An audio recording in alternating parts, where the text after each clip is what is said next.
Hello book lovers, get ready for a banging wrap-up. October started magnificently with the Obrecht's debut novel, The Tiger's Wife. The story is set in an unnamed Balkan country and centers around Natalia, a young doctor, and her grandfather, also doctor. It also tells the story of her grandfather's childhood, his numerous encounters with the Deathless Man, and of course the Tiger's Wife. It might seem like a bunch of storylines to follow, but they're masterfully interwoven and totally worth your time. The month continued at the same pace with Gustave Flaubert's A Simple Heart, a sad story of a poor servant who utterly dedicates her life to the people she cares for, and Nikolai Gogol's The Nose, a satirical story of a nose who develops a mind of its own and drives its proprietor to despair. I love them both. Up next was Richard Yates' novel, A Good School, set at a fictional prep school in the early 40s that centers around the lives of the teenagers and their teachers just before Pearl Harbor. Another great book by Mr. Yates, this one focusing on the complexity of the relationships between teenage boys and of course the complex dynamics of a marriage between adults. Moving on to Truman Capote's semi-autobiographical novel Other Voices, Other Rooms, where 13-year-old Joel is sent to live with his father and stepmother when his mother dies. Upon getting there, he meets his cold and sulky stepmom and her openly gay cousin, but his father's whereabouts remain a mystery.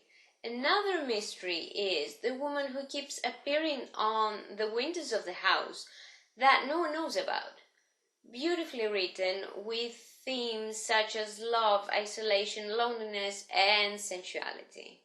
After that, I was sucked once more into the Saga Universe. In the second volume of the series by Brian K. Vaughan and Fiona Staples, we catch up with Marco, Alana, and baby Hazel, who gets to meet her grandparents. Again, sexy, violent, funny, and completely wacky. I then picked up another graphic novel titled Jane the Fox and Me by Fanny, Britt, and Isabelle Arsenault.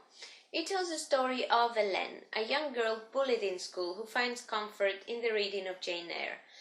A delicately written, bittersweet story of a young girl overcoming her demons and accepting herself. My next read proved to be a reread. Carlos Ruiz Zafon's The Shadow of the Wind was not on my shelves, which means I must have borrowed it from someone during my college years.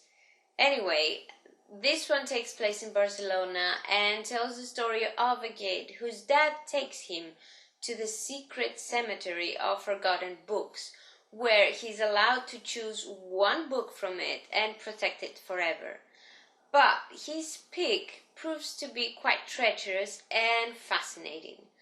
Beautifully written, very atmospheric, creepy at times, and at other times very melodramatic. I would definitely recommend it. I then moved on to the third installment of the Hitchhiker's Guide to the Galaxy series, Life, the Universe and Everything by Douglas Adams, where Arthur and Ford travel back in time on a sofa.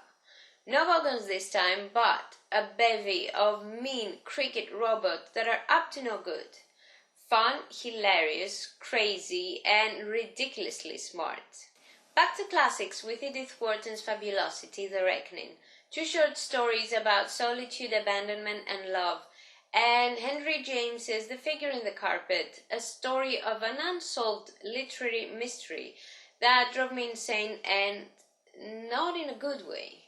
Bulgakov came to the rescue with his absurd novel, The Heart of a Dog, where a Moscow professor saves a stray dog, removes his testicles and pituitary glands, and replaces them with those of a dead man.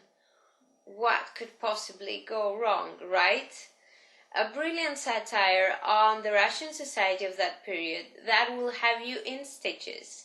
My last read of the month was another graphic novel, Shortcomings by Adrian Tomine. This is the story of Ben and Mika's relationship after she leaves in order to study in New York for a few months. I did not love it, I did not hate it, I rather enjoyed the secondary characters more than the two main ones, which were way too problematic for my tolerance levels. That was the end of another month. Thank you for watching and see you soon.